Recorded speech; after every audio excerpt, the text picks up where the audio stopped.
Good evening, ladies and gentlemen, and welcome to another wonderful segment live on Hygiene TV.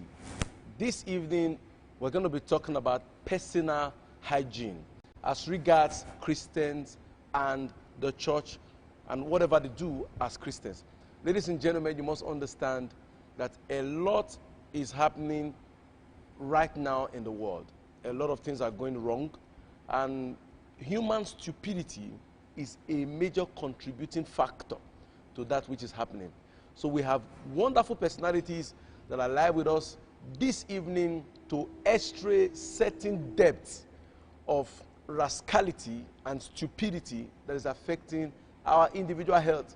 And I tell you the truth, if you listen to this broadcast, a lot will be will be impacted to you. So ladies and gentlemen, with me online are wonderful personalities in the medical field.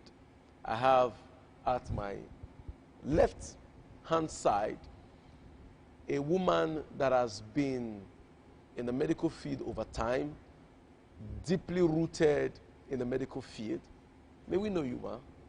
My name is Itoto Blessing. I'm a medical lab scientist. Wonderful. She's a medical lab scientist, and she has been in the field for so many years. And I tell you the truth, she has a lot of information to pass to you on this broadcast. Also, at my right-hand side, we have two dynamic personalities. Sammy, we know you. I'm a Cezobo, I'm a medical doctor. Okay. That's a Cezobo Enoese, medical doctor, wonderful personality. Please, we also have a distinguished personality with us. What's your name? And my name is Okade Raphael. I represent the pharmaceuticals. Oh, you're a pharmacist? Yes, sir. Wonderful. So you see, we have everybody on ground. We have everyone on ground that you need to hear from for you to have a wonderful and healthy life. Now, first and foremost, let me bring to your knowledge that there are a lot of things happening in the church. A lot of things are happening to pastors. Now, in the Christian walk with God, in our Christian walk with God, there are exercises we were taught from scriptures to adhere to continually undergo for our spiritual life to be sane, to be healthy. And one of these exercises are fasting. Another one is prayer, and so on and so forth. And in the bit of doing all of these things, we tend to wear away certain parts of our health or our human body, certain parts of our human body. When we fast, certain parts of our human body are affected, are impaired. And this is causing a lot of chaos in the church, because certain people who have been given mandates to carry on the gospel, to pilot the affair of God's people, many of them are in the hospitals. A few days ago, a post was on social media where someone tagged me and said, one great servant of God, I won't mention his name for security reasons, was down with kidney issues. And this can be connected. So many persons connected it to spiritual battles, attacks and arrows. But sometimes we should also look from the health perspective. This can also be connected to maybe fasting and fasting, a life of fasting and fasting without taking heed of the health implications. Before we continue, we'll take a short break. And as we take this short break, do us the favor of sharing. Make sure someone is blessed with this wonderful topic, hygiene as it pertains to the church. God bless you. I'm not mistaken if I say God dwell in your house. It's not a mistake. Yes, sir. You know why? God dwells in your house, but the evidence is not in your family. Yes, sir. God dwells there, but there's no evidence. Yes, sir. I see somebody with mic. Yes, sir. Wait. The person is praying, speaking in tongue, and is even tired now. Yes, sir. Who is Paul? My other brother. Paul. Speaking in tongue. It's not just him. I see Philip. Yes, sir. My younger one. A graduate. Yes, sir. Is it from AAU? Yes, sir. You know College of Medicine? I graduated from Med Lab, College of Medicine, sir.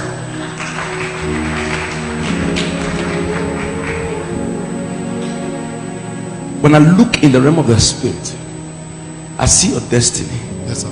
It's a massive destiny. It's so great. Yes, sir. But you are so young to have such a great destiny.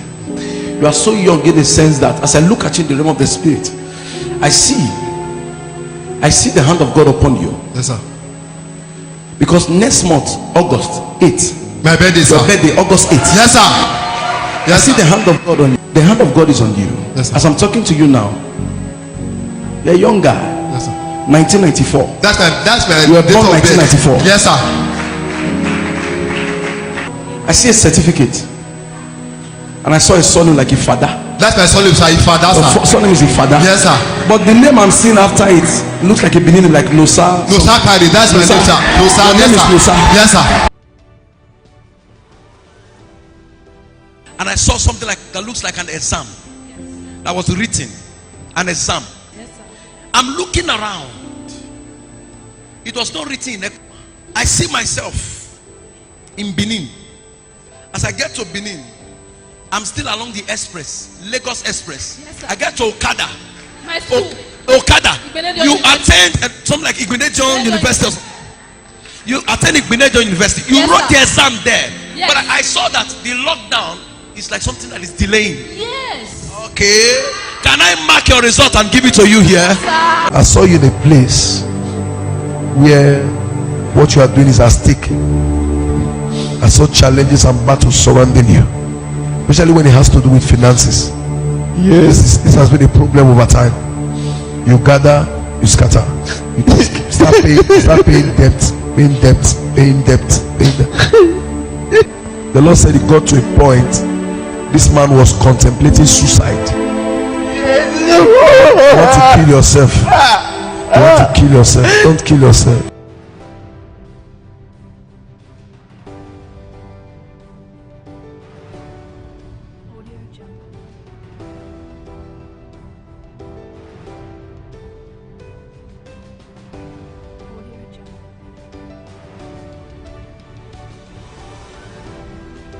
Hello, ladies and gentlemen. My name is Philemon Ehimak. Something humongous is about to hit the airwaves. Something magnanimous. The Spirit of God has given us leverage to open your eyes to the manifestations of the prophetic. It is important you be partaker of this 2-day encounter on Zoom. We're going to be doing it on Zoom. I'd like you to know, ladies and gentlemen, there are truths about the manifestations of the prophetic that you have to be partaker of. You must understand that it is important to note that you can have a car and not know how to drive that car. Many have these giftings, but they do not know how to wield the gifting to the glory of God and to the shame of the devil for the benefit of the church.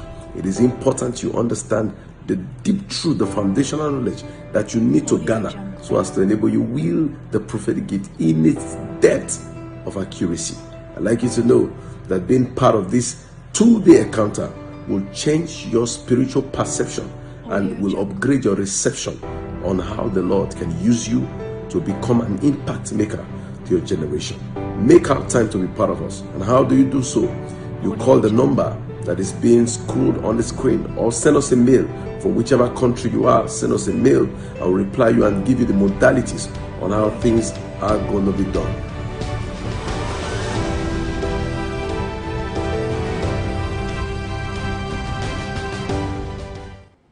Welcome back, every one of you. Welcome back. Thank you for staying tuned to Eben TV. With me on the studio, great servants of God and also medical practitioners in their different fields who have taken time out of their busy schedule to be with us this evening and to be a blessing to your life. Now we're going heading straight to the purpose why we are here. Like I've said before, a lot of things are going on in the church. People are in church and are very much unhealthy, are in church and have one issue that they are going to the hospital to manage day in and day out. And then we have sat down to discover that majority of them are not just attacks as we used to think, but most of them are also carelessness in their own individual parts. So that's why we have these wonderful personalities who are on stage with me this evening to analyze certain truths and to inform us on how to take care of ourselves so as to enable us have a healthy and a wealthy life. Now, first and foremost, I'll bring up the pharmacist that we have with us right now, Dr. Raf. I want to ask you a question. We have taught over time that 100% of the afflictions people suffer were all spiritual until certain truths started coming to our understanding that we have our own level of contribution to what we are going through. So what's your take on this issue? Is it should we go back to that understanding that it's 100% spiritual, or we have our contribution?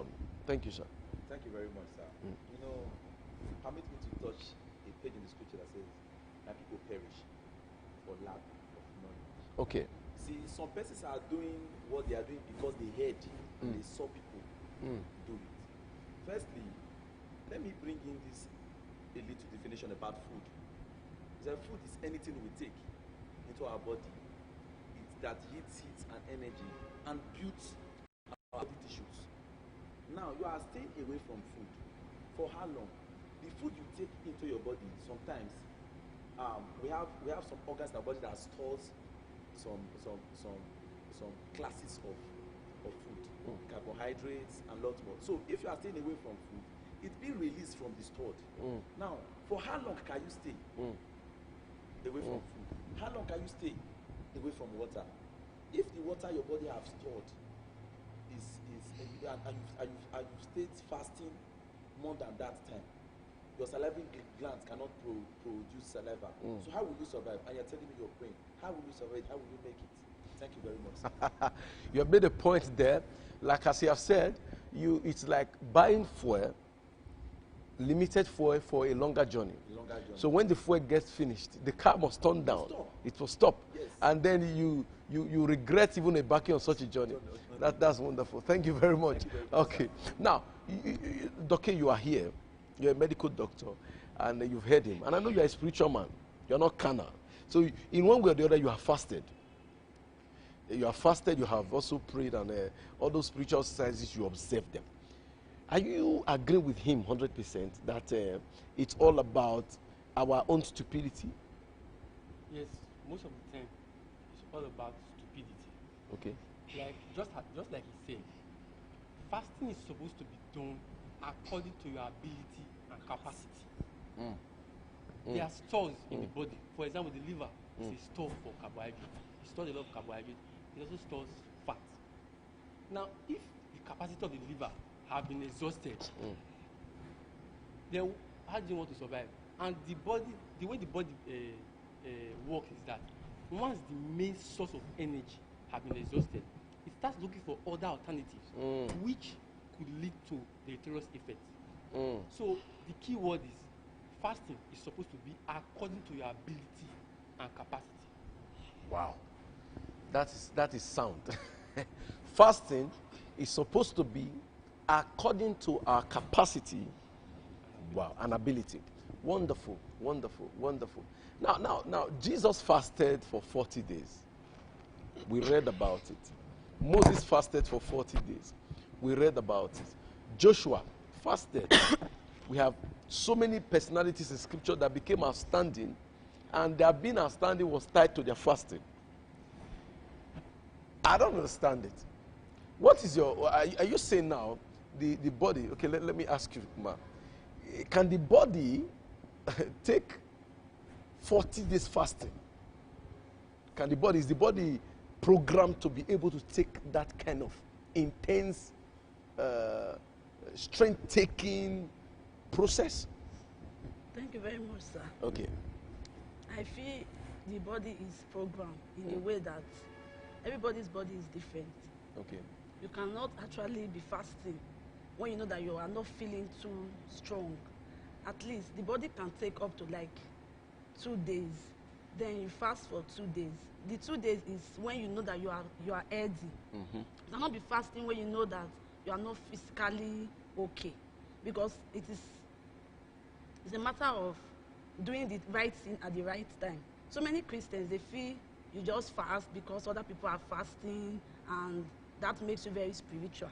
Spirituality, to me, I don't really think it's about fasting, because you understand your body. You know how far your body can Carry. take. If your body can take till 6 in the evening, then to me, I feel it's better you just break the 6 to avoid having health challenges. Okay. That is wonderful. That is Dr. Mrs. Toto analyzing it for our understanding. Now, we're back to you, Dr. Raf. She has just told us that if your body can take you to 6 to 6, you just go ahead and do it. Now, the Bible has told us that Jesus came in the flesh. It was not a spiritual flesh. It was not God as in flesh. No, he was just a man like us, a man with like passion. That means he had the same headache we used to have. He had the same weakness and tiredness and all of that. We are made to know from scriptures that that was how Jesus came. Yes.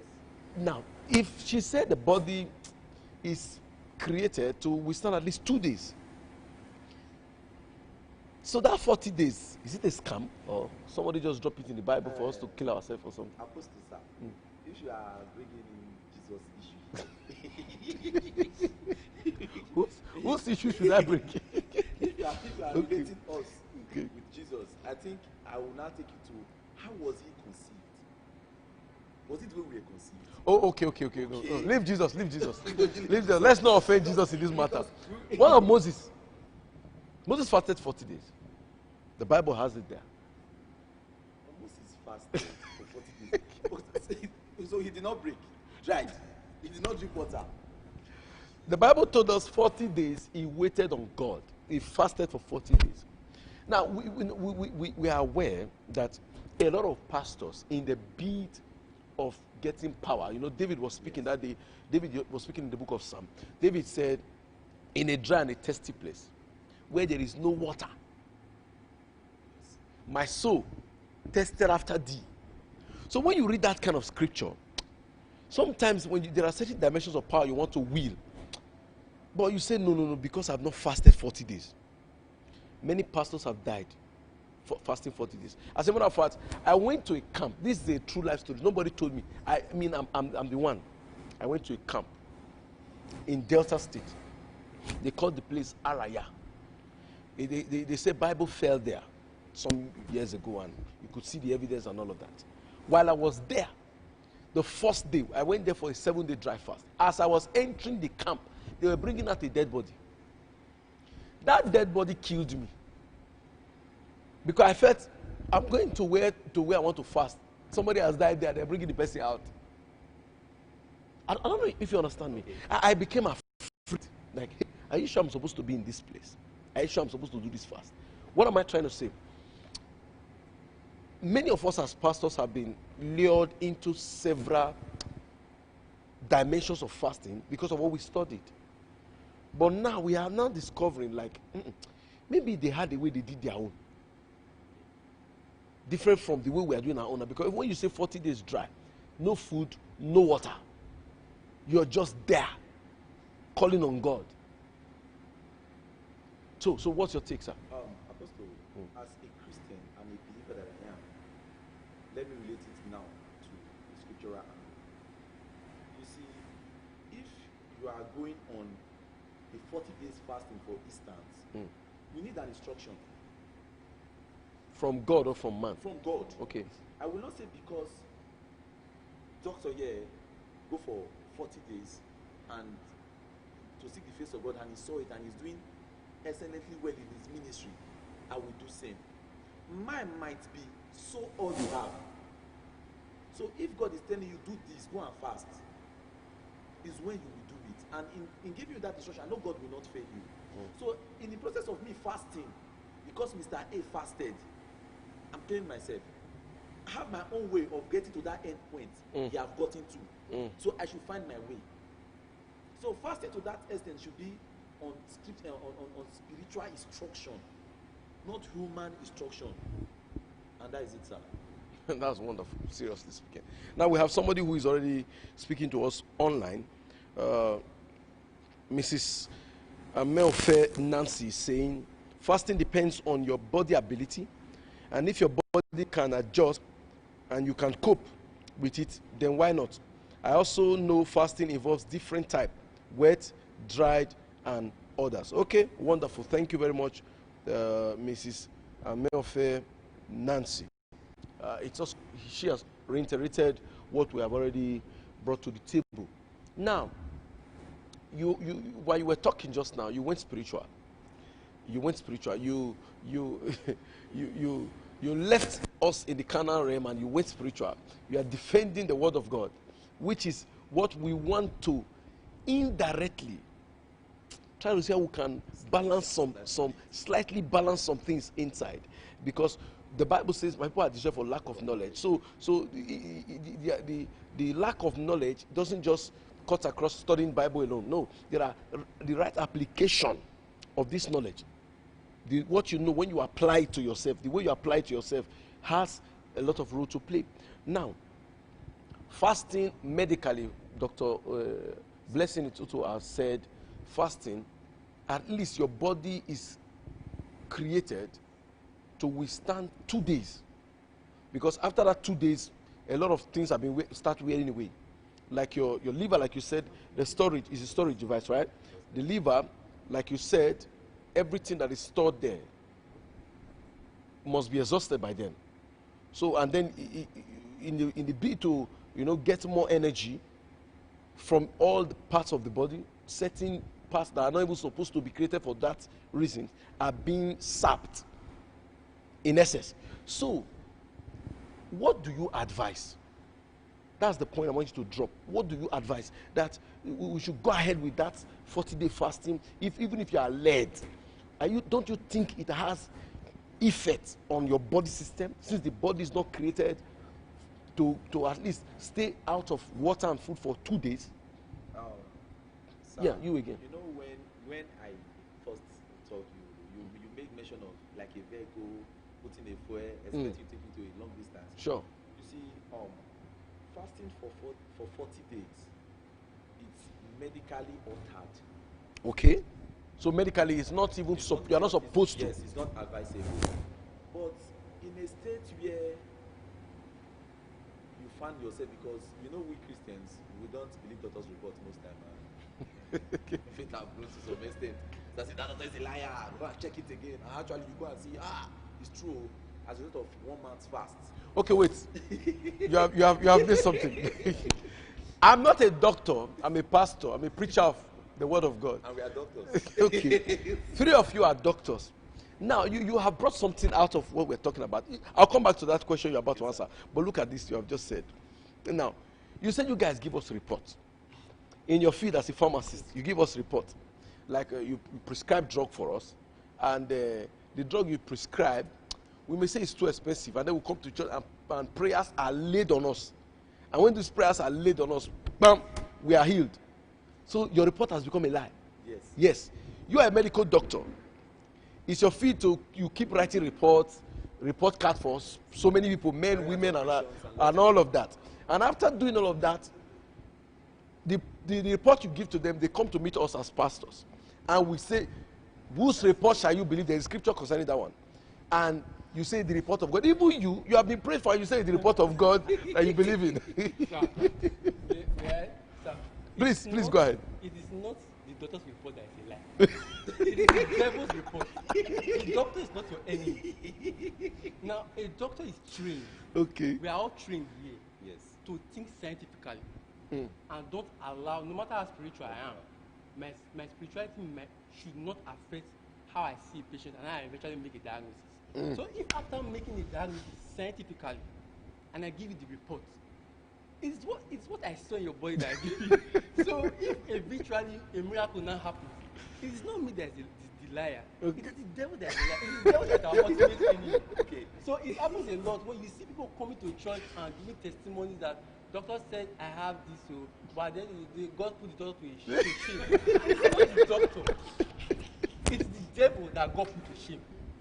So how do you feel when people come like that? I feel very bad. Yes, I feel very bad. Based on that, we are not professional enough. I feel very bad. It's funny. There's a demarcation between science and spirituality. spirituality. Okay. When you are should we say thinking religion?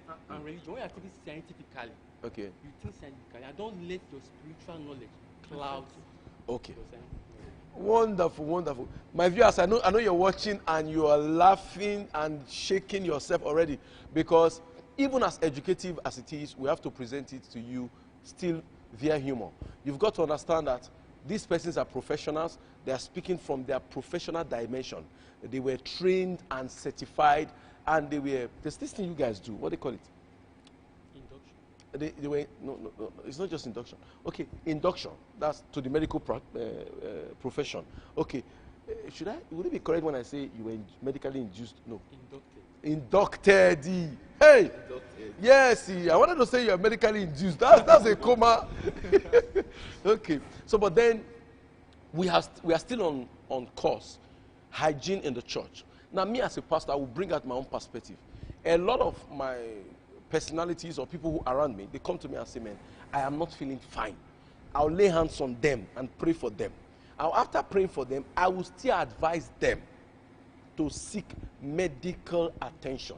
Reasons are because not every health challenge is Satan sponsored. Some of them can be imbalance of food chemical in your body. Some of them can be, now, okay, let me come from this perspective. I did a fast, long-term fast. And I was used to fasting, terribly used to it, so much used to dry, coming out of one end to another. But my problem was breaking the fast. When I finish my fast, I'm still okay. But when I break my fast, they come to rush me to the hospital. Because when you are fasting, there's this appetite for food that is coming from somewhere. I don't know which quarter is that it's coming from, but it's coming.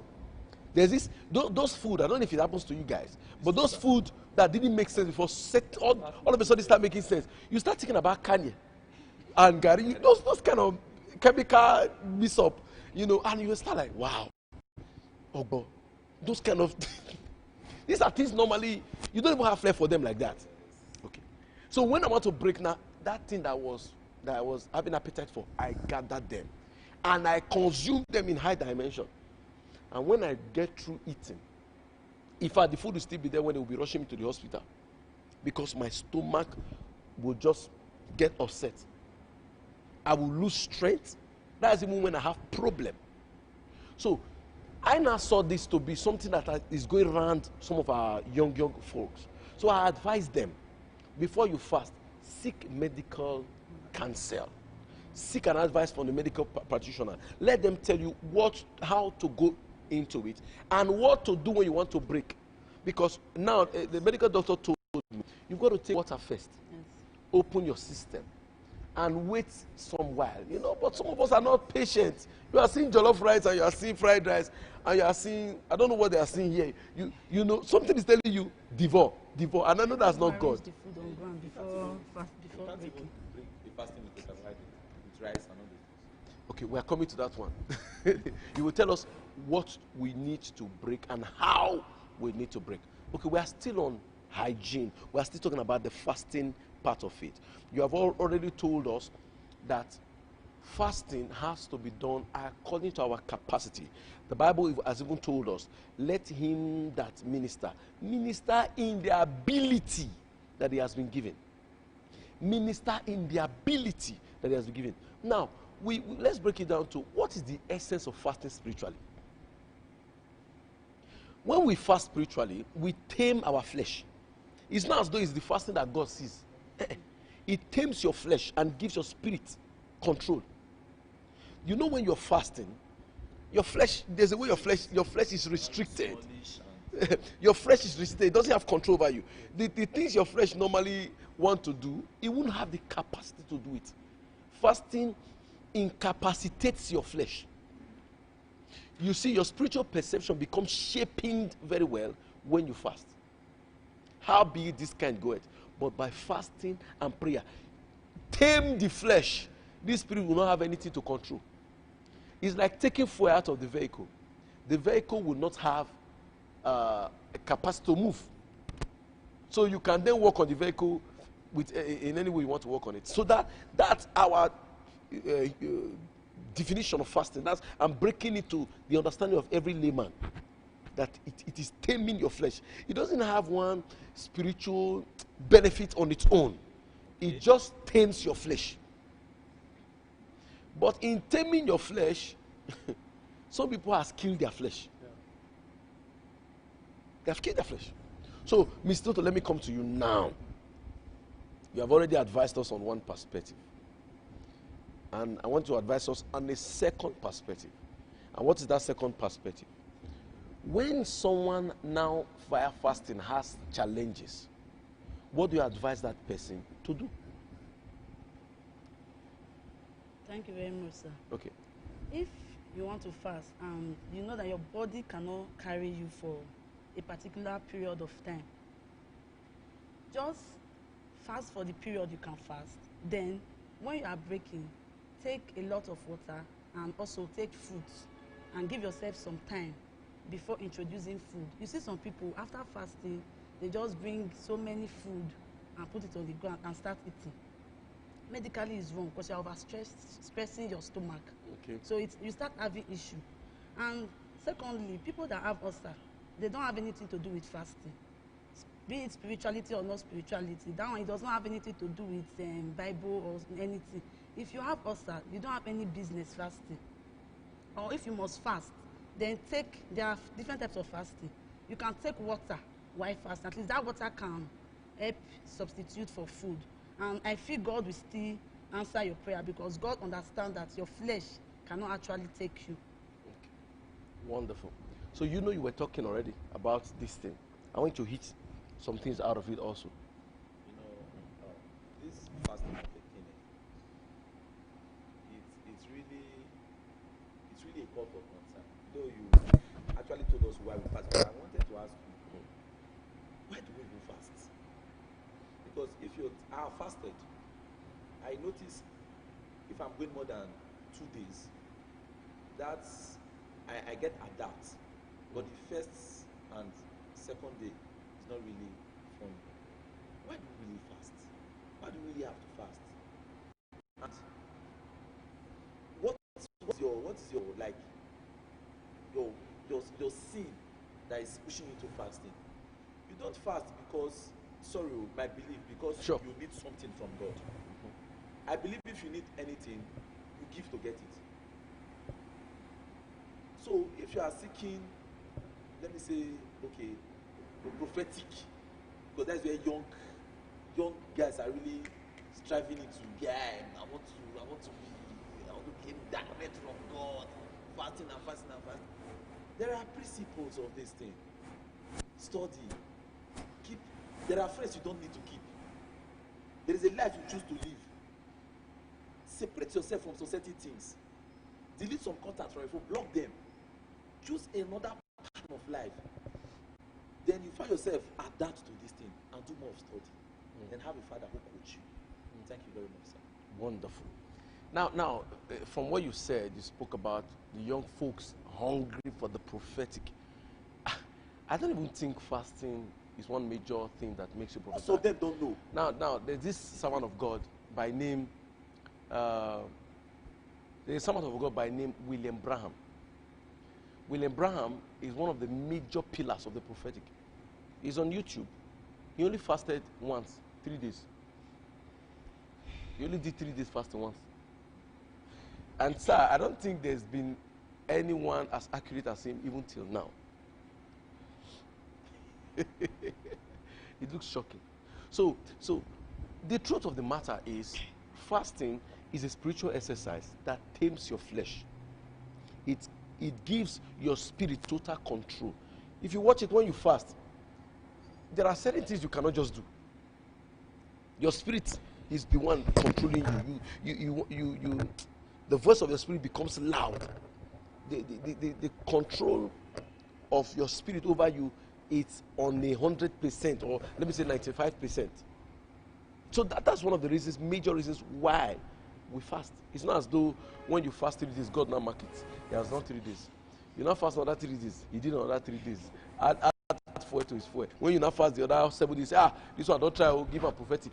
When you don't add 7 days, let us give him the miraculous. No. You can fast 3 days now, and if you have not had mastery over your flesh, your fasting was a waste.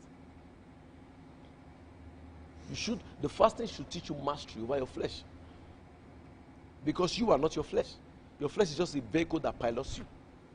If it is the vehicle that has control over you, then you are finished. Sir, can I ask a question? Hello, I'm the one asking questions. Praise the Lord. We are still on. We are still on hygiene as it comes across ministers of God and the church. And then we have medical practitioners that are live with us. Please share this broadcast. Maybe in our next segment, Dr. Raf will ask me questions, not on this one. This one, I'm the host, and they have to answer my questions, each and one of them. So, Doki, we are still on course. Now, we have a lot of cases of people whose fasting has led them to having ulcers. And you know, ulcers are in dimensions.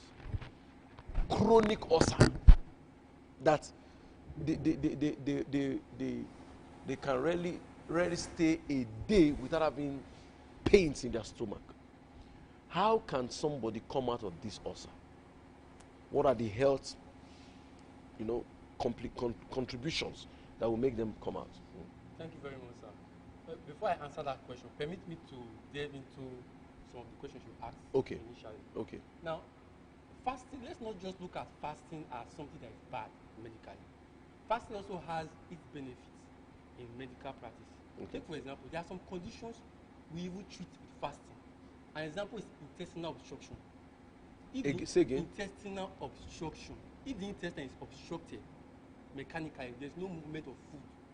The person does not pass feces, does not pass flatus. Part of the treatment of such patients is fasting. Wait, we want to understand what you're saying. Yes. What is filitus?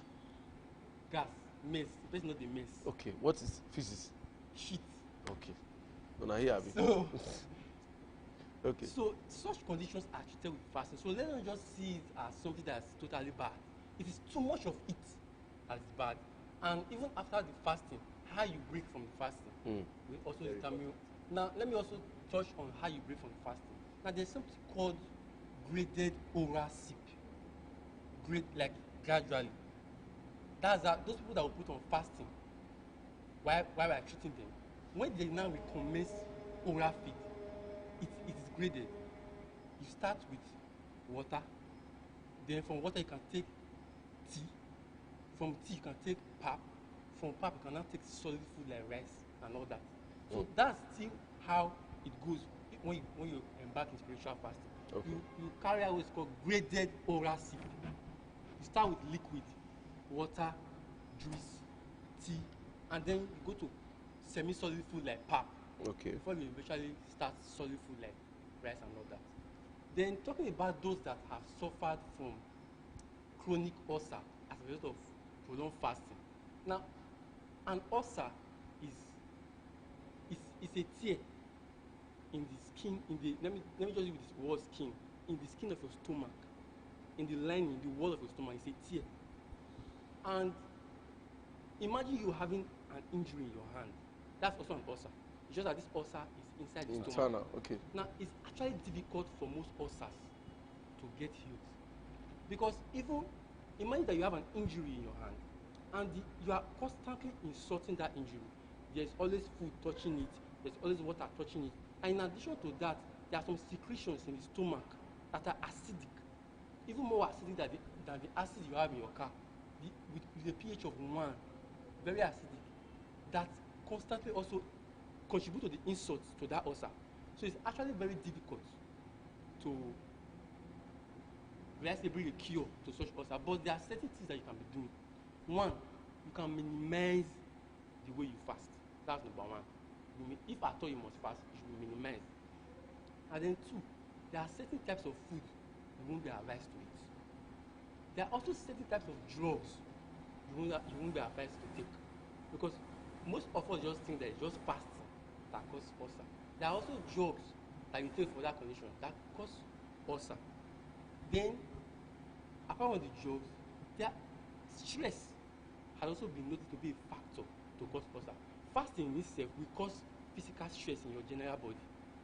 So it will also contribute to the ulcer. So any form of stress at all, whether emotional stress or whatever, can also cause ulcer. So you will be advised to avoid such extreme activities. So there are also drugs that you're given for the ulcer. Those are the things that can be done. But the thing you should know that it's going to take time. There are people there are ulcer patients that over years they are still suffering from such conditions because it's an injury, and because of the constant insult to that injury, it takes time to heal. But it does heal. It does heal. Thank you very much. That was wonderful. You deeply illustrate it so much that even the layman has understanding of what we're talking about right now. Please, if you want to contribute to this subject topic, you can drop a comment in the comment section, or you can also call us on +234 90234 74626. I say again, +234 90234 74626. You could put a call across to us and then contribute on our subject topic for today. Ladies and gentlemen, once again, we are going to ask certain deep questions now as regards health. Now, we have issues where a pastor prays for a pregnant woman who has a scan that the baby is breached. That's the right statement, right? That the baby is breached. But the pastor prays for the woman and tells the woman, no need to go to the doctor. But on the day of the delivery, the problem is there. The baby can't come forth, and then they recall the pastor. Not calling doctor again, they call the pastor. Pastor, the baby is still where it is. You remember, you don't have to do operation. We don't do operation in our church. The woman is dying. Because at that point, you should know what the woman is going through. There's contraction, but the baby is where it is not coming. The life of the baby is at stake. The life of the woman is at stake. We have a lot of illiterates, sorry to say, on the altar these days, because there is no sensory board for whoever is permitted to climb the pulpit and then address people. Anybody can just wake up and become a pastor. So then, what do you guys as doctors go through when a pastor is the one now controlling your hospital for you? Thank you very much for that question. It's a very important question. Okay. Because before I came here, we lost a patient, a pregnant woman, because of something like this. Now, it's a very big public health problem, especially in this part of the world, where you will see a pregnant woman and tell the pregnant woman that, madam, you know if you deliver by yourself, we'll use operation. See why you know if you do it. But the woman will go and meet her pastor, and the pastor will tell her that you will deliver like the Hebrew women. Now that's the statement always make, that you will deliver like the Hebrew women. And then they will come to the hospital and say, no, God forbid, I'm not going to use operation to born.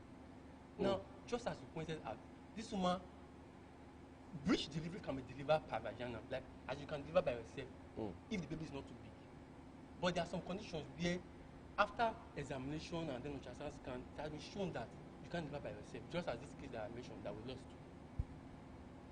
Because the pastor also said you must deliver like the Hebrew woman, the woman did not present to the hospital even when she was in labor. They took her to the church. It was when it was now almost getting too late, they now brought her to the hospital, but it was already too late.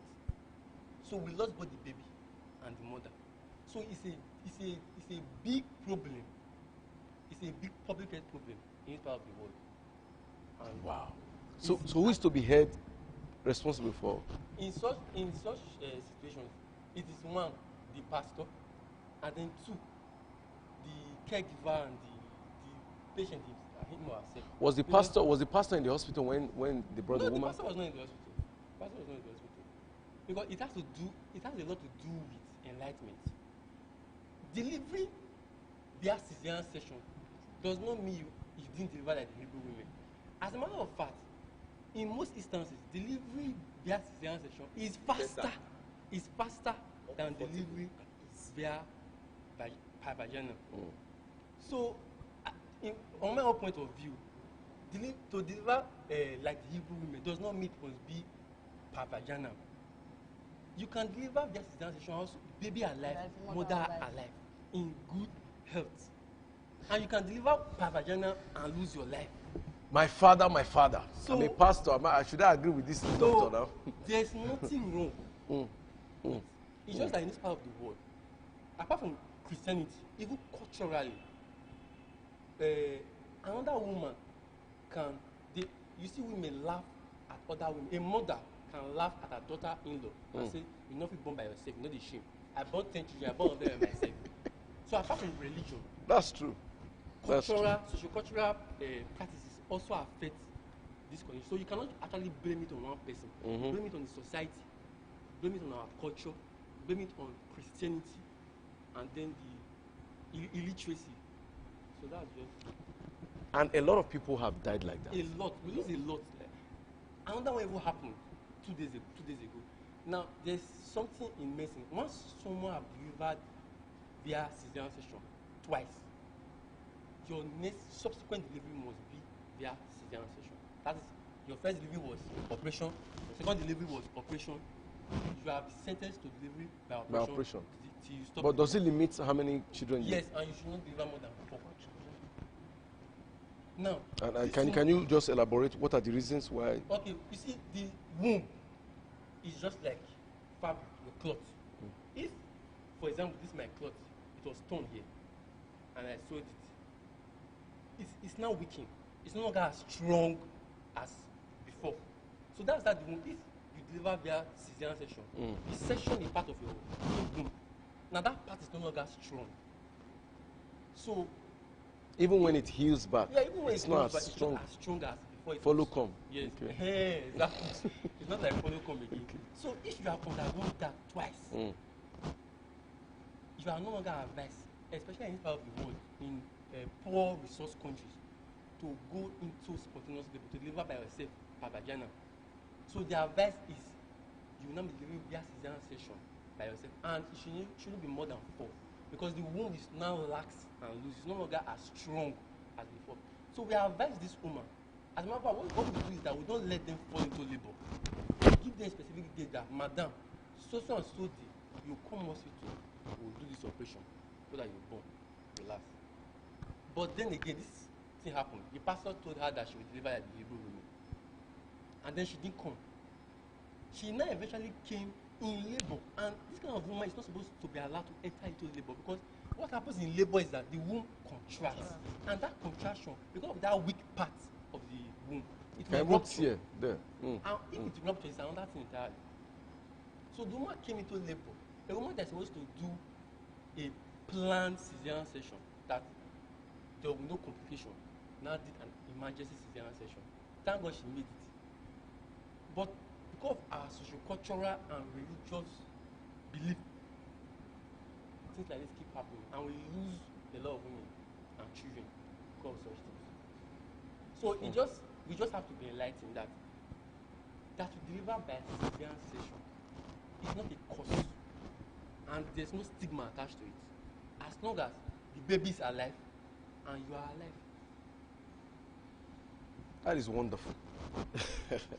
A lot of ministers have to listen to this, to be candid, because now in Africa we have a lot of people dying because of this callousness.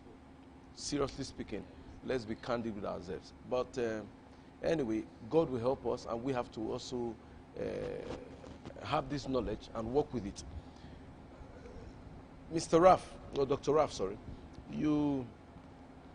we heard what he was saying, and I missed what he was saying. He said something about a lot of persons have died like this. Husbands contribute to it. The persons who even pass on also contribute to it. The society where they come from contribute to it. What do you think we can do to sensitize our location, our locality, that giving birth by operation should not be a stigma? You shouldn't mock somebody because he gave birth by operation. What do we do? How do we sensitize these people? What do we do? Are we the church to do it, or maybe government has to do it, or whatever? In a civilized country, unlike this country I'm from, cesarean operation is one of the best way of giving birth. Now we have water therapy. Now, why is it that Water therapy, meaning? a bowl of big water as big as, then the woman relaxed inside at ease. There are some contents being released inside the water that makes the vagina open, bring out the baby faster. But CX in this part is one thing they look at. One thing they look at is the money. But the reason I smiled, he said something and I was a victim. Honestly, what happened? You were a victim. Yes. When about to give birth to my child, she went for a scan, and they said there's a breach. He said that's some story. And honestly speaking, I did not tell any man of God. Funny enough, you called my wife and prayed for her, and you said, I did not tell you anything about it. I did not tell you I went for a scan, and you said you will not give birth through operation. And when we got home, she told me something. She said, immediately you prayed for her, there was a tongue. The baby turned immediately. Yes, that was what she told me when we got home. She said there was a tongue. I was like, wow. And funny enough, I have not tested you, I have not told you anything. I said, okay. Then when time come to give birth, she was on labor. First hospital, second hospital, I just laughed. I said there must be shaking. Now, honestly and sincerely speaking, prior this time, I was ready. When I mean I was financially ready, if the CS, please, be alive. I've prepared this money. But I so much believe this. Assuming I told you before praying, I would have fallen into the shaking. But I never told you anything. You prayed and there was a turn. I just took her to somewhere else. And at ease, within 10-15 minutes, she delivered. So, I am not really going against what Dr. is saying, because we're supposed to work. We're supposed to work at the hand. But now, I'm a victim of this. Dr. Rafa, so doctor. Let me say something, sir. Permit me to say something, sir. No, please, let me say something. Honestly, what works for me is faith. Yes. And believe, and I stood by it. Despite the ups and downs, I stood by it. So that was what worked for me. Now get this point clear. He said him and the wife. He's a doctor. You're a doctor. She's the doctor. He said him and his wife came to church.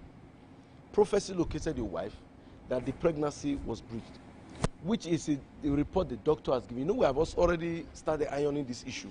That the reports that you guys give, we saw it by the prophetic, and God helped to change it. Now, let me also give you a little clarity there. God can show us something and tell us this is how it will happen. We cannot even change it. That's where certain prophets are not sensitive. God can choose and say, this one will give birth at home.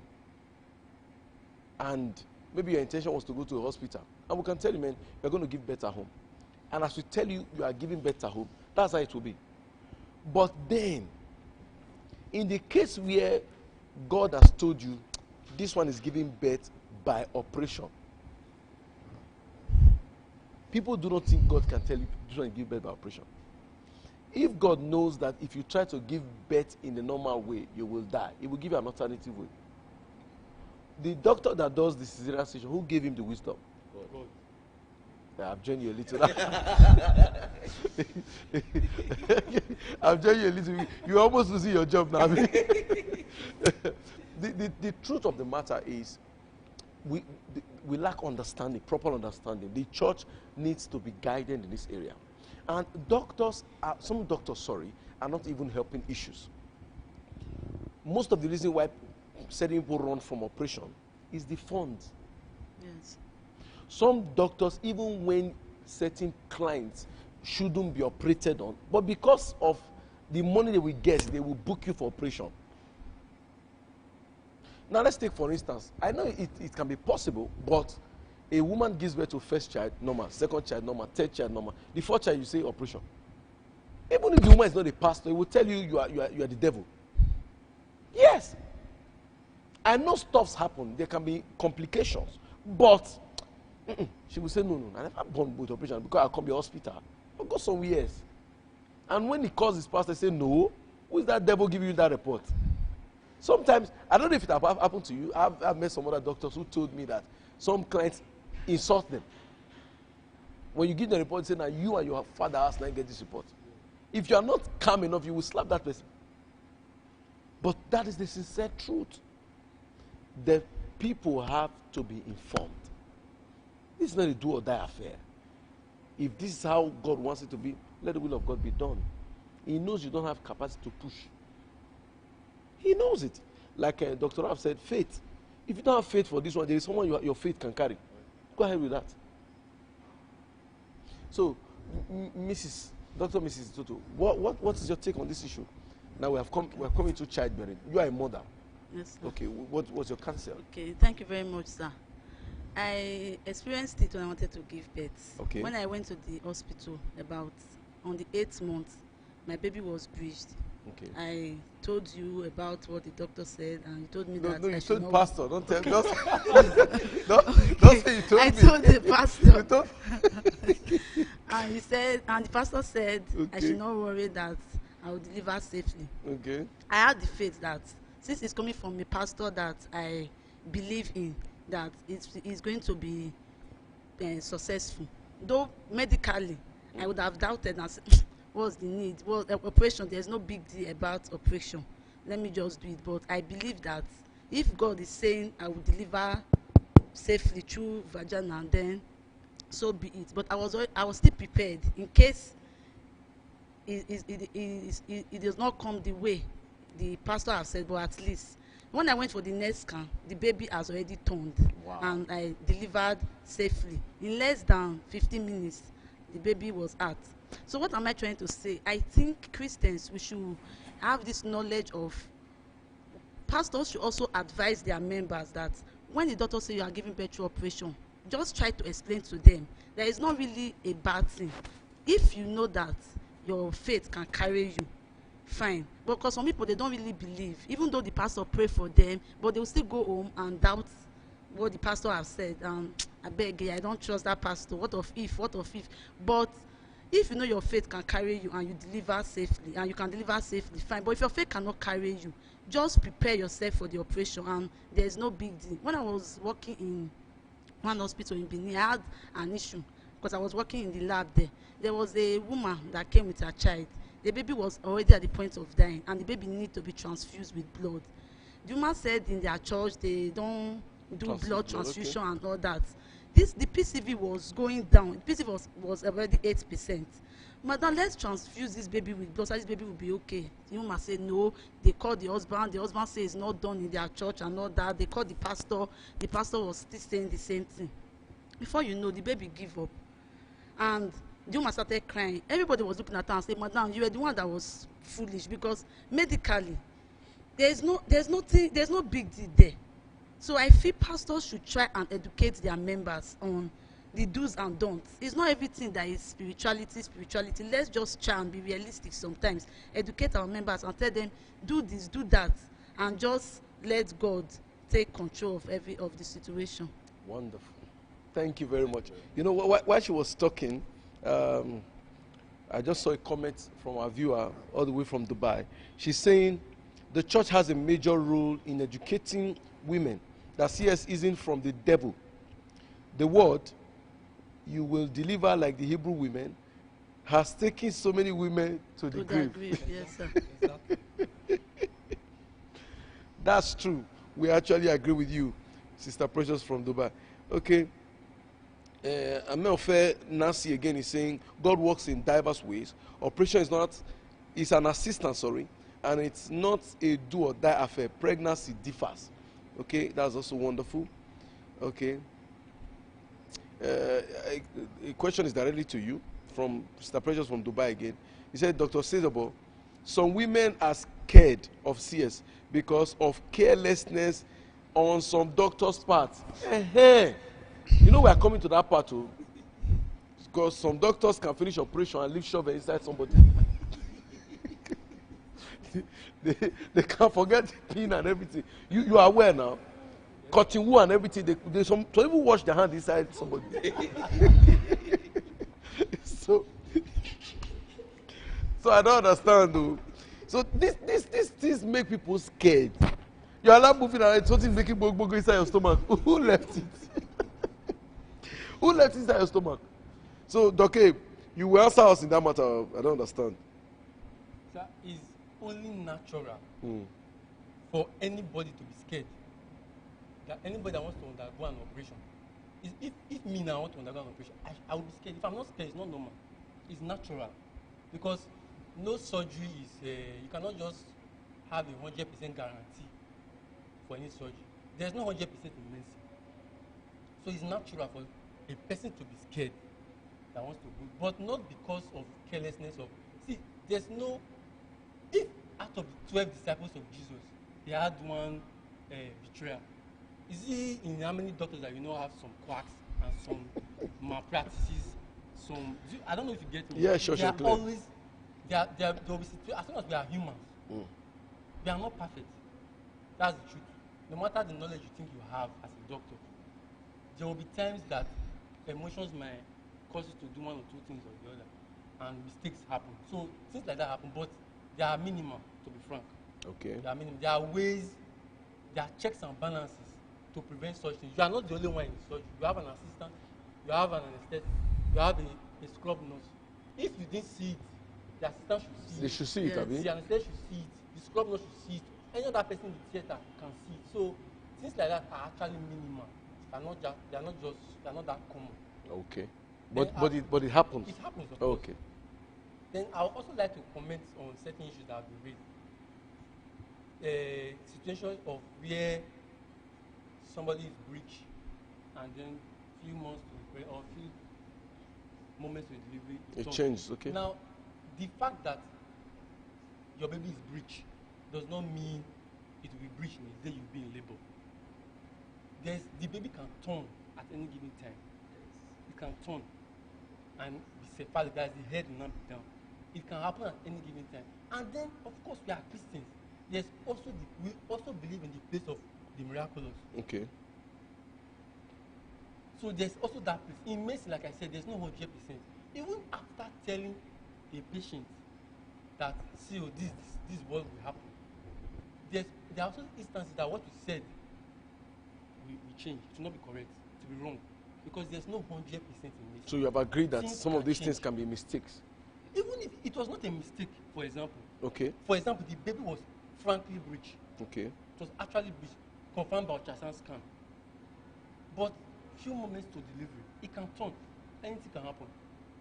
So it doesn't actually mean that because they said you do operation that you must now finally do it. And what we are trying to say is that if after explaining to you that look at it will be operation, look at the scientific reasons. Don't just because of I will deliver like the Hebrew women and other things, put your life and the life of your baby in danger, right? Okay. So now, what do you guys do to doctors who leave cotton and speed and everything inside somebody's stomach? Is there a penalty for them or something? It depends on the facility. Every facility have their ways of carrying out such I don't know if I should call it disciplinary action or whatever. So it depends on the hospital. I cannot say for it can't be general. Some hospitals can cover up for the doctor. And give excuses and all that. Some hospitals can penalize the doctor, especially if it costs the patient the life. Your license can be at risk. So it depends on the level of. So when one's license is withdrawn, it's automatically a native doctor. You can't practice as a medical doctor. You can change now. You can change now, B. As far as you are a doctor, you don't want people to leave that name. You just end doctor. End doctor, native doctor. Thank you very much. We're having such a wonderful time. Such a wonderful time. So true. From Raf, you actually said your wife will not give birth by operation. You told me, okay? Somebody is confirming what you said, yeah? What's his name? Royal Iben or something. Okay.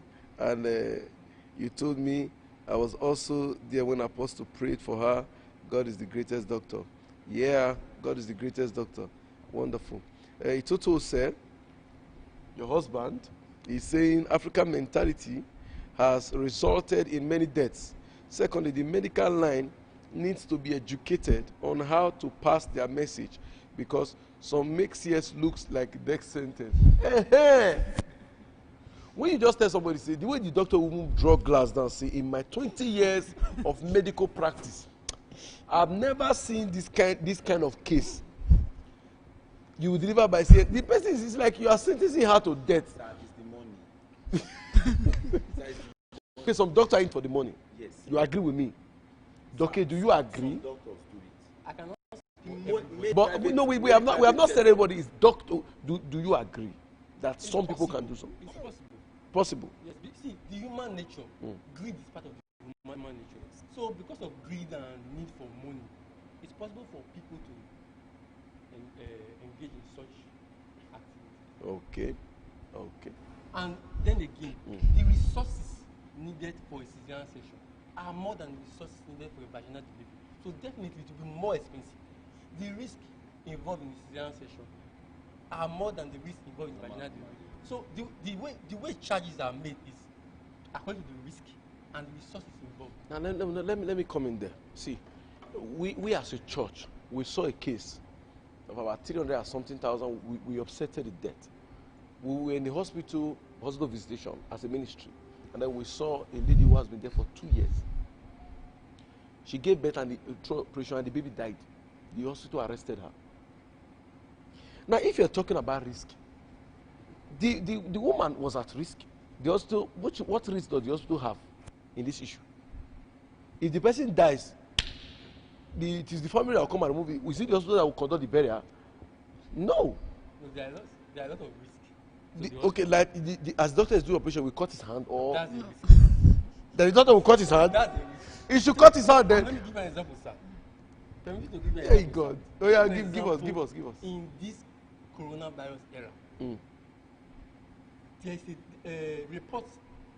there have been reports of doctors that died after doing a cesarean section.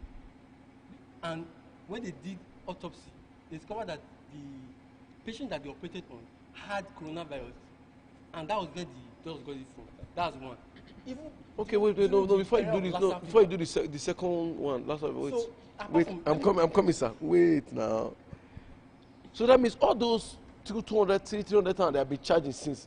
Were they suspecting that the kids were coronavirus last year? Because he just mentioned a recent something. Is it now doctors started charging 250 for operation? I just give that as an example. Join them, sir. continue. You are I one just of give them. that Continue. as an example. Okay. There are other, apart from the risk, you're also paying for the knowledge. Okay. Also paying for the knowledge. That's a the doctor good one. acquired that skill. It's not, he didn't actually. So all those is school fees. He started collecting them from the You operation. have to pay. Then resources used to do that cesarean section. Who will pay? Who will Knife. pay for the instrument? Those instruments, who will sterilize? It's not just a knife. Who will sterilize it? Who will pay for Please, the can you power? tell us the instrument so that we can be bringing them from home? Is it not that knife or They are something? specialized instruments. Now, do you know that, see, our fathers can do operation. Have you seen the cut? There's this thing that is common in Africa, in Isha to be precise, where they cut your stomach. Spin. I know you guys have issues with it too, but we are Africans. Thank God that you raised that issue. Because it's also a very big issue in this part of the world. Now, Okay. imagine that in a building, for example, Sure.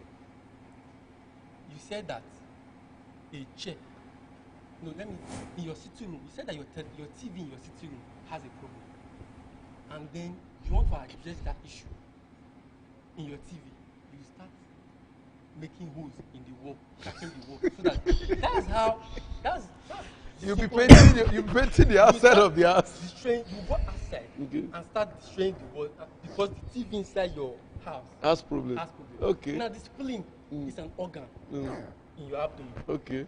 It has an issue. Okay. Then you now make scarification marks on your abdomen and say that you are. You are Ishan, right? Yes. You are Isan. Do you have I this don't man? have.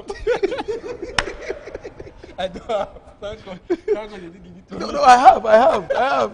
You don't have? You don't have? I have that tattoo in my stomach. I kept asking them, what is this? There's no relationship between Okay. that scarification mark and the mark that are put on the abdomen. I don't know how to describe it. No, they say they rub something on it. That thing will not enter inside. Medically, scientifically, it doesn't have any. But I'm not sick again now. It's other things made you well. Other things made you well. It's malaria you had. You had malaria. Malaria is one of the commonest cause of. It's called splenomegaly. Wow. Okay. The last spleen. So you have malaria and the Your wife is online, I guess so. Okay. Leonard Joba. Your wife, right? Okay. He said, through my husband at Farm Raf, we keyed into Apostles' prayer and God proved himself. That means prove you as a pharmacist is wrong, and prove doctor wrong, and prove lab scientist wrong. No. Despite many complications, the doctor said God always help his children. Okay, wonderful. You see, a lot of confirmation are coming now, but that does not mean that you synchronize your pastor's advice with that of your doctor. There are three people you need in this life. One of them is your barrister, who is your lawyer. You can't tell that person lies, even when they are lawyers. Okay, no, lawyers are not liars. You can't tell your doctor lies. You've got to present the case the way it is. They will help you out. Thirdly, you shouldn't tell your pastor lies. These three people have major roles to play in your life. Your life, actually, they have major roles to play in it. So it's important you tell them the truth. And the pastor should be able to work with the doctor. And one of the reasons why we do not work with some doctors, not all, I'm working with you guys now, is that what they went to school to learn has killed Christ in them. Some of them have become atheists. Science has taken the place of God in them. Those kind of people, I won't talk to them. I won't just argue with them. I will stick on what God has told me to tell the person or whoever. And whoever wants to argue it should go and argue with his ancestors. That's the truth. So, but someone who is a doctor and is spiritual, even when I say, okay, this woman was supposed to deliver by operation, and you check by scan and say, it's true, the baby is breached, or so and so, the umbilical cord has wrapped the child, it won't come out fine. We can both even agree, as me as a pastor and you as a doctor, we pray, and then say, okay, do a scan again. Like what my father-in-law does in Auchi, in Jehovah the doctor, you come with your doctor's report. They will run a test for you there. They will do the prayer for you and tell you still go and run. If you go and run and it's still there, come back again, they will still pray until it's out of your body. Yes. There are cases where they've done the prayer, they went to do the test, it was the same. You don't kill anybody. It is not we that does the miracle, it is God. If you choose not to give you a miracle that moment, to God be the glory. Before we continue, we're going to go for a short break. Please do stay tuned and make sure you share this broadcast. If you are getting blessed, let us know in the comment section. You could call through, the numbers are on the screen already. God bless you. Stay tuned.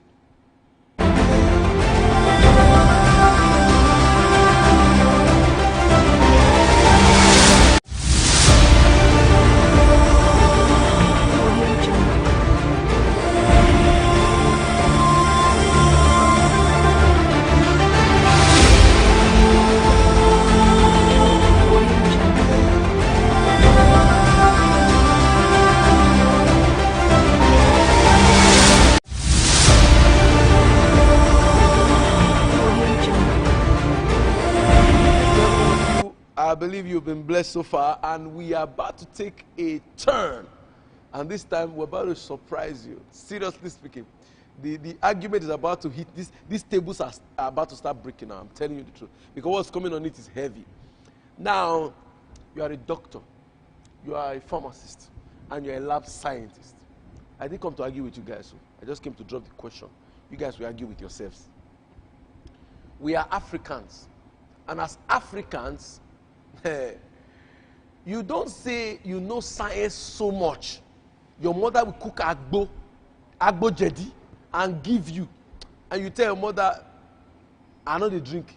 Bros, you either drink or they sentence you to slap. The slap they will give you, it will open your mouth wide. What's your take as in traditional medicine? Pharmaceutically, we have what we call pharmacognosy. And in this Say again, because I think that thing look like tongues. pharmacognosy. Pharmacognosy. Yeah.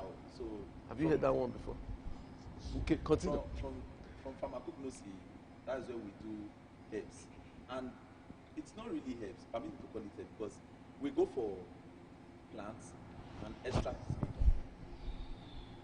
So, like in my own project work when I was in school, I worked with hibiscus sabdarifa.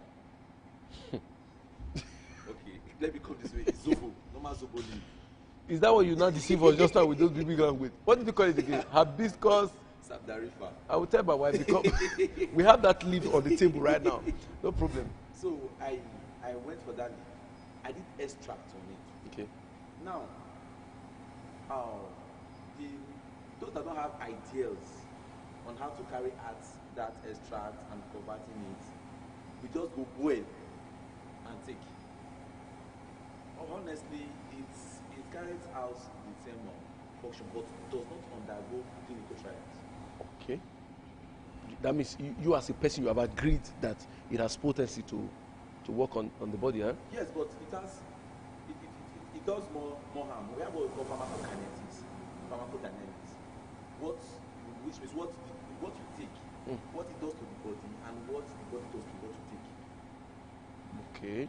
So if you take, sometimes you take excess of agbo, it might alter your it might alter your system. Okay. And you start stooling. Okay. Some start vomiting. And some, yes, some brings ulcer. Okay. And lots more. So it's not really advisable. You go for what have undergo clinical trial and a specific dosage for a range of persons. And you know that when you said it actually makes you run stomach, you have a running stomach. That's when they say the thing they work.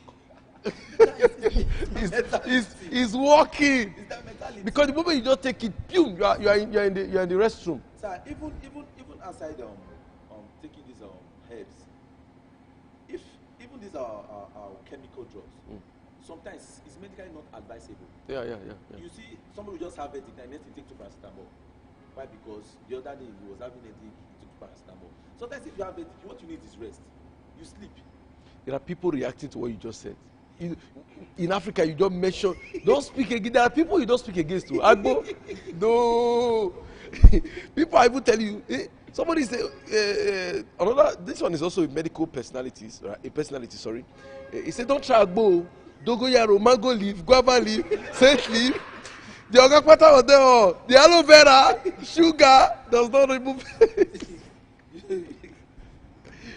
Please, you know I'm not the one talking against Agbo. See them. Okay. So in case they want to block anybody on the road, it's not me. Sir, this one we will call bitter leaf. Okay. This one we call bitter leaf. Sure. It have 144 contents. But now, if you see, if our mothers want to, they first of all boil the water away. That more nutrients. So naturally, our Okay, that water that was turned away, the nutrient is gone with it. So naturally, you see, the food we think we're eating, we call natural food, are shafts, unknown. So that's it, sir. Wonderful. Okay.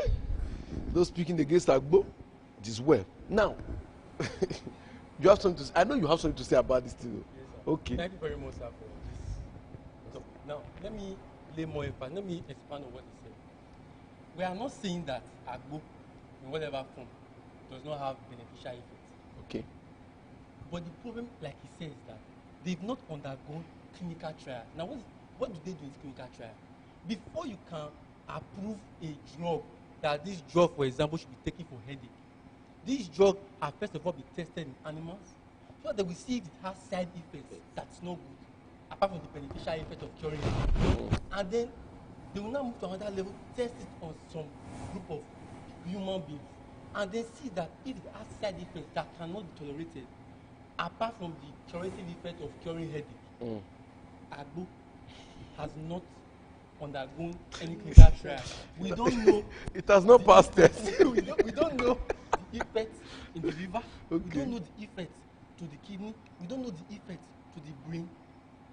We are not even sure of the effect we claim it has, the beneficial effect. We just, because that's why most of them say only one Agbo they cure headache, HIV, malaria, diabetes. it flush you. Meanwhile, they didn't even undergo clinical trial. How did they know? Scientifically speaking, the reason we don't encourage people to take agbo is not because we feel it's bad. It's because we don't know what it contains. And then second, this is speaking from experience. Most people that make this agbo, they also put some orthodox drug inside. Especially there are some group of drugs called non-steroidal anti-inflammatory drugs. They are basically taken for pain. Diclofenac, ibuprofen, Felvin, 3 common ones. Now, because if you take these drugs, you will feel relief. There's a drug, sir, you told me about, took one day, Booster N. It contains diclofenac. You took it and you feel relief. Now, these people put these drugs in this agbo so that when you take it, first of all, you will first do alright.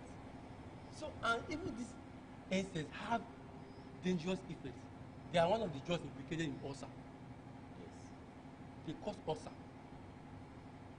Then, in addition, we don't know that dogoyaro leaf, that moringa leaf. I'm not saying it's bad, but I don't know the effect it has. See, people are rioting as you are talking now. In fact, this is coming from abroad. Though. He says some agbo have NAFDAC number. I was going there, sir.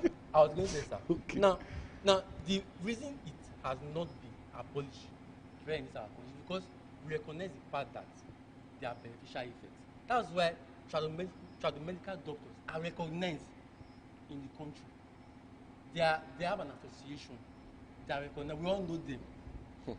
So they are recognized because these herbs, as a matter of fact, the orthodox drugs we take, majority are also made from roots and herbs. The pharmacists know more about that. So these herbs, it's not that they don't have beneficial effects, but the problem is that we don't know their side effects, which they have because research has shown that most of them have been implicated in liver problems, kidney problems, gastrointestinal problems, and so much more problems. So because of this side effect that we don't know about, we are scientists. We give if we are giving you something, we know what that is going to do. Like you mentioned pharmacodynamic and pharmacokinetic. As I'm giving you paracetamol, I know how that paracetamol will go and work in your body. I know the side effect it will cause. I know how your body will react to paracetamol. So I'm safe. I'm a safe doctor. Rather than giving you something that take this lead, I don't know what it will cause in your body. Apart from the headache when you walk here. So that's the danger in this agbo. They don't actually undergo quality control. No. Let me. We have qualitatively control it. Our parents are no. Hey, our parents, they prescribe it with your normal dose. They have dose for you. I'm telling you, no matter how the fever is, they now give you a boo and then cover you. You will sweat out your life. Anyway, let me leave you for the audience to judge, because this one you are trying to deceive us with that we shouldn't take agbo again. Sister, let's be candid. You were growing up in your family. Weren't you into all these orthodox? Your parents didn't. Okay, one of you from Raf. Agbo normal be on a normal. No, you have said people outside. When they do it, those ones that they hawk, the people put whatever drugs. But the one we do at home, we don't do that. You just normal, naturally. And the leaves that are used, they are leaves that are medicinal. They are fruits you eat. So you feel, if you can eat the fruit, consume the fruit, that means some of the ingredients in those fruits, they are also in the leaves. You understand? That is for that. Now, there is another kind of thing that, while growing up, actually, my family, it was a normal thing there. There's this leaf, you have grammar for leaves, but I don't know those grammars. Ebalumoko, that's the English name, but I don't know if you have scientific name for it. Or does anybody know the English, another scientific name for Ebalumoko? Is Ebalumoko Nabi? Saint leaf is the another name. The real English name is Ebalumoko. That's the botanical name. No. Now, something happened some time ago. I and my mom went to visit somebody. As we were there, they complained that she went there with her friend. There's one of her friends. We went there together. We were 3. So we got to a family house, and they said one of the children, like the only son in the family, has not gone to the toilet, has not passed that physics for close to 1 week. The guy's stomach became big. And there are these religious people that don't believe in all this. They feel you go pass out, no worry, prayers have been made. You know what the woman did? He just went to the back of the house, brought that scent leaf, squeezed it, passed it through the child's anus. It was not up to 1 minute. Heaven came down. The guy ran out of the parlor. You will hear the sound of bullets shooting, even while he was running. That's not a miracle. No, something is wrong. Yes. Permit me, no, nothing is wrong. Permit me to say what happened. Permit me to say what happened. Wait, somebody's talking here.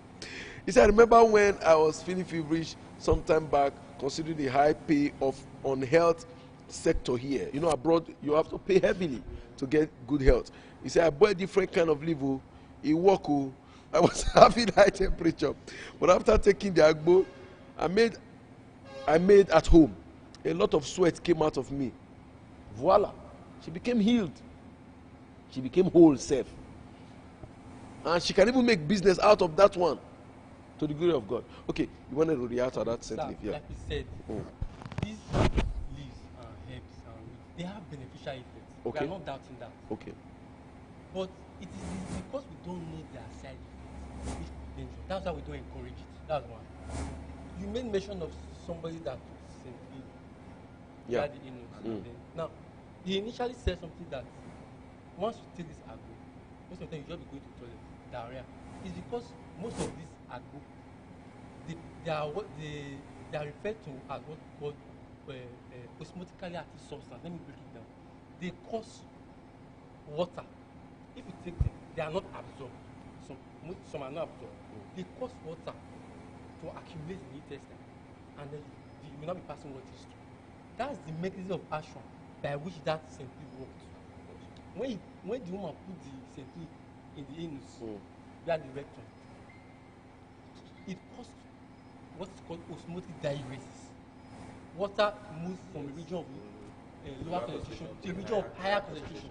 The simply made that part of the intestine more concentration, and then water moved, and then The rain started falling. yes, the rain started falling. So After 1 week. That's a miracle. Alumoko miracle. But they don't bother to check what's the what cause. caused that constipation?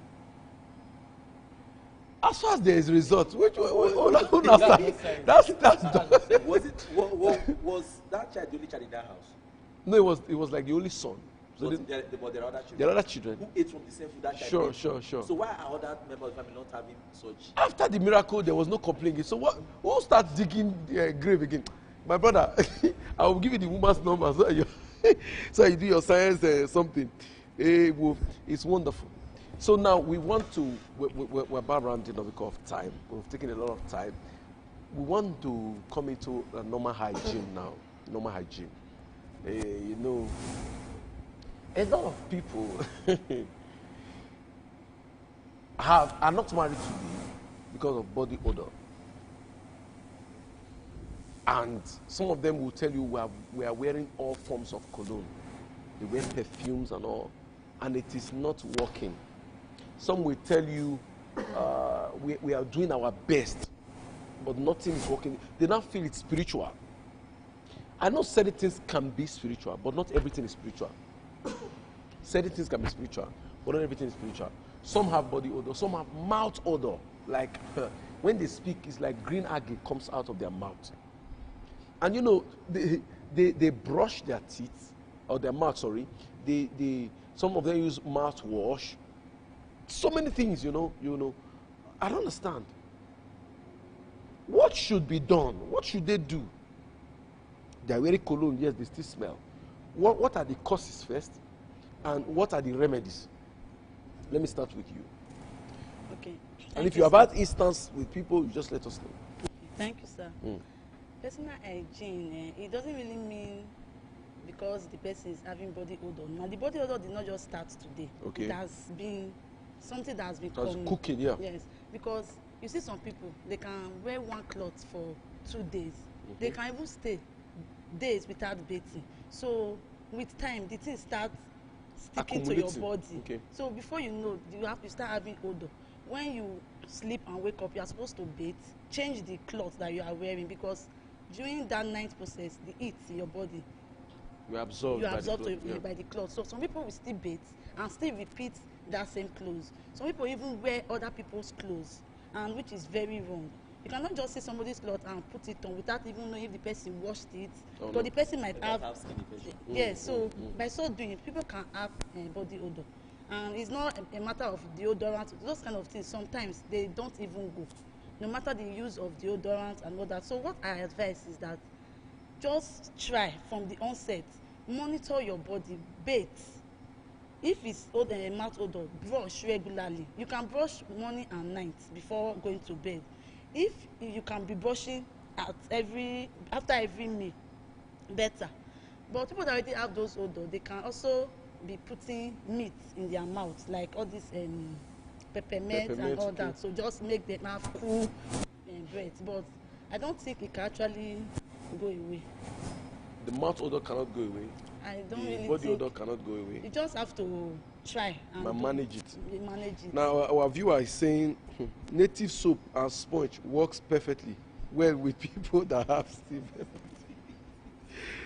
But sister, are you a native doctor? You subscribe to native things a lot. Wonderful you. Are you agreeing to what she said, or you are going by what this other No. our doctor online? So what are you saying, doctor? Okay. The courses and Issues of personal hygiene, like she said, it didn't just start once. If you have body odor, mouth odor, it didn't just wake up one day and start having. Okay. It has accumulated over time. Take for example, before you can start having mouth odor, you will not brush your teeth properly. Yes. okay. You will not brush your teeth properly. If you don't, the mouth, there are more than 1 million bacteria, microorganisms in the mouth, because it's through the mouth we eat, and we mechanically chew food before it goes. And some digestion can even start from the mouth. No? Carbohydrate digestion starts from the mouth.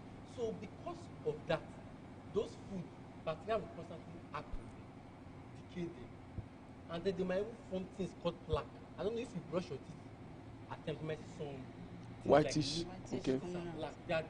They are decayed product of your food that have been acted upon by bacteria. Over time, if you don't brush well continuously, over time, those things will now harden and calcify, and you will think it's your teeth. Meanwhile, I've seen some people's teeth. yes, if you go It's to like another layer is on top. another layer of decayed food. Then you that now have see, not been I was calcified, thinking it's cola. You know, cola. There's a way cola. God. that have not been calcified. So the person that has mouth odor, it didn't start today. Before it formed plaque and now formed those calcified things. Sorry, Doki, let me ask you a question. You conclude this one, but let me ask you a question. There's one that you first of all notice in your teeth. It's in everybody's teeth. Like, as you wake up, maybe whitish stuff. You can use your hand to just quickly. Okay, it's I started growing there. No, that's plaque. It's this soft. It's food particle that didn't leave your stomach, that your mouth. How did it now turn white? The bacteria acted on it. So they just turn white. Yes. Hey, Willie, yeah. So those ones over time we calcify, we solidify. They will now strong. You now need chisel to chisel them out of people's Exactly. teeth. If you go to a data clinic, they use those that don't have the modern equipment. Use things like chisel. Boom, to remove boom. from it. It's not your teeth. It's food that will be solidified, and it causes mouth odor. Now, how long does that have to stay before it now becomes like concrete like But that? I can't actually say that for sure, but it takes time. It takes time. Because you know, So does that mean those people will see on? It's not a genetic something. no, it's not genetic. It's But how Poor come you oral see? hygiene. How come you see mother having, daughter having? okay. No, that's brown teeth. No, that plaque you're talking about. I know plaque now. Like, it's not genetic. Or maybe Maybe the mother did not the mother advise mentor- the daughter how The mother has to poor brush. oral hygiene. The mother cannot advise As the daughter how to brush. That's why I want to say let's reason genetic from this. If the mother has poor oral hygiene, cannot- can you she cannot advise teach her what to you do? God, no. So it actually takes time. Yeah, Before sure. you not develop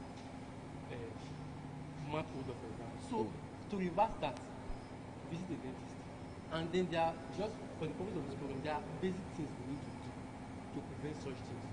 It is recommended that you brush at least twice a day. Okay. It's recommended. Morning and evening. Morning and evening. And there are ways of, most of us don't brush well. There are ways of handling the toothbrush, ways of moving it in your mouth and all that. Mm-hmm. For you, we can do that. That can be for another day. So there are proper ways of brushing. But some people need iron brush. Then use of toothpaste that contains fluoride and all that will also help to prevent tooth decay. Because tooth decay is the final endpoint after the calcification. When the teeth decays, what happens? It means bacteria after acting on your tooth. Okay, that one that they are showing worm is eating somebody's teeth, or Decay actually. it's tooth decay. Yes. It's not actually worm that is eating it. Referred to as dental caries. So that thing is not one that they go and start pulling. It's not, like Yeah. I said, the mouth contains more than 1 million microorganisms that will act on your teeth if they are still there. Over 10. So that one that people are removing teeth. The people remove their tooth one after the other. So you have to. But sometimes they will say they move one, it has moved to the other one. It's the tooth decay that is moving. It's not one. That's smart. Somebody drank. I'm coming. No, I don't. Somebody drank something. There's a bowl with another kind of recipe, and just put it in the mouth and try to gulp it and then brought it out. Worms came out. Was it magic? There were worms. They are microorganisms. He has confused us now. Abi, finally, There's no worm. are you not confused finally now? There's no worm. There's no worm. There's no worm. There's no worm. Now, there's one. Wait, let me first digest what you are telling me. That it's not warm. That thing that was moving was not warm. I want to first check if it's microorganism I was seeing. Microorganism, something that I can see through a microscope.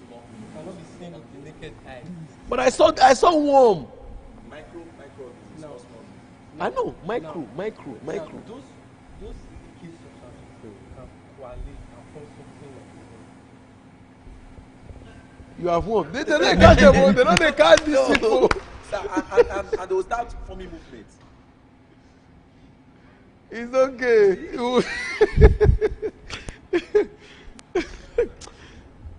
It's okay. You have won. You have won. You won. No, seriously, you won. You won. Aye. Thank God I'm a pastor. Thank God I believe in Jesus. I'm telling you the truth. Anyway, now people do not bathe. People do not brush. That is why some have body odor. That is why some have mouth odor. It can be cured, like as the doctors have rightly said. You have to just keep, brushing your mouth consistently. Use mouthwash and all of that. Now, I'm a consistent user of mouthwash, not because of any, but I just feel it's hygienic for me. But I just discovered that it is almost 90% alcohol. And the church advised us not to be alcoholic. My brother, what did you say about it? Alcohol has therapeutic effects. That's an example. Even in this coronavirus, the reason we use sanitizer because of alcohol. How they specify alcohol-based hand sanitizer. So it's not just because it's not. So, we are not consuming. so I should be using. You Yeah. are legalizing keke now. You have legalized keke now, Abi. Okay, viewers. Hear what the doctor is saying, no? And you agree, you join him. Yes. Okay, no problem. But today I see you guys in church doing Even some of the food we take, like when you cook apple today, then you leave it to the following morning. That's when two will have level now. Fermentation alcohol. now. There's alcohol in yam. There's If alcohol. you're a in Christian, stop eating daybreak aku. Stop eating cake. There's alcohol in There's yam. alcohol in cake, but they use the preserving. Stop eating yam. There's alcohol in yam. My brother, I want to go. What do we not eat? There's no alcohol in yam. Oh. It will be therapeutic. There's no alcohol in yam. There's no alcohol in cake. The one I eat, there's no alcohol. You can be a lover of cake. How can you say alcohol is a cake? And no. There's no alcohol in cake. Is that what I use in preserving the cake We to don't stay want for to a preserve. longer Let us period? eat it. I went to South Africa and one of my guys was doing wedding. His cake, we just said we should cut small. That's how we finish his cake. Oh. the full cake for the wedding. The wedding is in how many minutes, how many hours, and there's no cake. Me and my brother Posteribe, we finished the cake because we said we should buy small. Cake, this inside cake, my brother. That one not get alcohol. That one makes sense. That one makes sense. That no reason. If not you for chop that thing. Hey, no, that cake wasn't alcohol. Anyway, so I have at least I did science in school, and I know that alcohol is a preservative liquid, is preservative solvent. Sorry, and it can be used in so many ways to preserve certain things. It can even help in, is it pasteurization they call it? Yes, pasteurization. Pasteurization. Yes, I did science. I know book, not really Bible. So as we're saying, to wrap it up, we're going to get statements from each doctor that is on set tonight. Statements that will conclude the whole issue because time has been far spent. Now, in hygiene and religion, which has some conflicting ideas, they will only give us the advice, what should be done. You should be abreast with medical knowledge and also have total belief in God. And in so doing, we can be able to make our lives healthy. So, Dr. Raf, science and spirituality, how do we balance it? Because a pastor can give you fasting and tell you, make sure water does not touch your mouth. That already, that already qualifies you for a degree of mouth odor. Yes. So how do you balance it? Balance it for us. On that state, honestly, I can't, personally, I will not be comfortable. What if he tells you it's an instruction? That is the place that makes you afraid as a Christian. Sir. When they say it's an instruction, make sure water does not touch your mouth. You can't brush your mouth without water, no. There's one of your teaching. Okay. There's one of your teaching. You said everybody have signal from God. Sure. If you are telling me it's an instruction and it's from God, there should be a trigger. An inner witness. Okay. There's that guy, follow this instruction. Okay. So I don't think such exists at all. Okay. I don't just think that. Okay, so how do you balance it? Balance it for us, like. Now, want to know God is the creator of them all. Sure. Now you apply wisdom. Bible says wisdom is a principal thing. Okay. You apply wisdom, you apply understanding, and wrap it up with the level of your faith. It's the level of your faith that gives you direction. If the doctor that did scan for my wife and told me this thing is going to be serious, I did not step his hospital despite the shaking. Why? Because of faith. But assuming the faith was there initially, and after some time I was shaking, I said, "No, just come and go this place." Yeah. So if you don't have faith, be focused. And don't see doctors' reports as fraud, scam, not real. They were actually trained for that. Yes, because if you can go to other places. I've seen a case where a person of HIV was first lab positive, second lab positive. The person has to travel to another state positive, but at the end of a one-on-one job at the doctor, the person was negative. You understand? So that case, I will not say it's a lab error or so. You just have to focus on what your faith can carry you, and that's that, sir. Thank you very much. So, Doki, what is your advice now? My advice is that too much of everything is bad. So avoid the issue, both in spiritual aspect, avoid issues, and even in medical aspect. Also avoid it and balance everything. With that, you can live a perfect life. Thank you very much. That was wonderful. So, Dr. Mrs. Toto, what's your... I will advise that we do everything with wisdom. Okay. because Moderation. yes, because they say cleanliness is next to godliness. Okay. You cannot say because you're a Christian and you are fasting, you will not brush your teeth, you will not look good, you will just dress anyhow. Because if you do it like if you act like that, you are not balancing everything. It should be 50-50 at least. There should be balance between your spiritual life and your physical life, because it is even the outward appearance that will attract people to you. Sure. You cannot be a pastor and you have mouth odor and you expect to be praying for somebody and you expect to be saying amen. The person will be reasoning the mouth odor.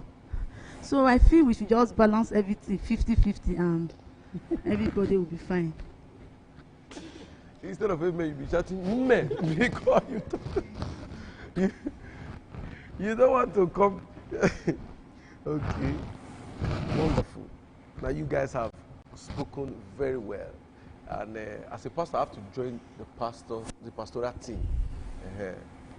You guys have, you guys spoke majorly against some wonderful spiritual ethics that we already know. But it's well in our bid to acquire knowledge. We have to unlearn certain things we already know and then relearn new things. This is one of the platforms where it has been given to us. Now, we've also had instances where we went to hospitals to treat one ailment and we came back with another because how our hospitals are unkept. You can go to hospital, mosquito will give you malaria and all of that. So that's extreme. You guys should also handle it. When you get back, you tell your colleagues. So let me also now tell my colleagues that when you hear God, also listen to counsels from the doctor. Your fasting should be moderate. You can fast mildly. The issue is how you comport your flesh. If you can get hold of your flesh in 2 days, you are okay. And pray while you fast, which is very important. Some people will do 7 days fasting and they will not even have the strength to pray for the next 5 days. They'll just be on the ground. That is no longer fasting, because what you say while you fast is more important than the fasting itself. Lord, I have decided to drop food just that you will listen to me. And then you are not quiet instead of talking because you have no strength to talk. My brother, break the fast and then pray well. God will answer that prayer. In Jesus' name we have prayed. Thank you for being part of this exciting show. And I know for sure you were blessed because I was blessed. I have become more learned by listening to these wonderful personalities from the medical field. You know, the medical field is vast. We cannot take all of them in one day. So we wish to gather again some other time on this same day, Saturday evening, and also bring forth to you eye-opening a different sphere of the medical practitioner. Thank you very much for being with us. My name again is Philemon Remark, and with me is Dr. Mrs. Toto Blessing. We have Dr. Enoese Isezobor, and we also have Dr. Raf Ogadi. Celebrate them for me, and please make sure you join us again next week. Same time, same station, Iben TV. God bless you.